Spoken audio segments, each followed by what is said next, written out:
امتى اعمل تحليل الغدة الدرقية؟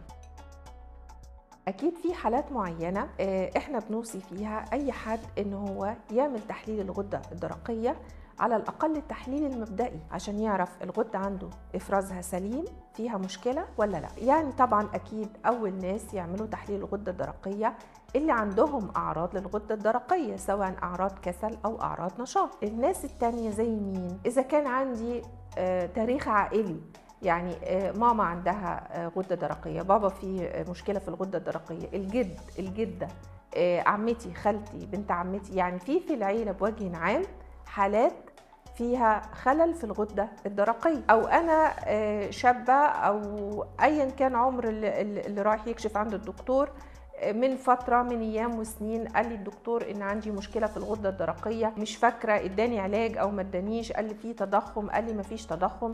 بما إن عندي التاريخ المرضي ده، يبقى يجب برضو إن أنا أروح أطمن إن الغدة الدرقية وظيفتها زي ما هي. أنا عملت تحليل والتحليل كان مبين انه عندي اجسام مناعيه للغده الدرقيه، لا لازم تعملي التحليل المبدئي للغده الدرقيه اللي هو تحليل TSH بشكل مبدئي.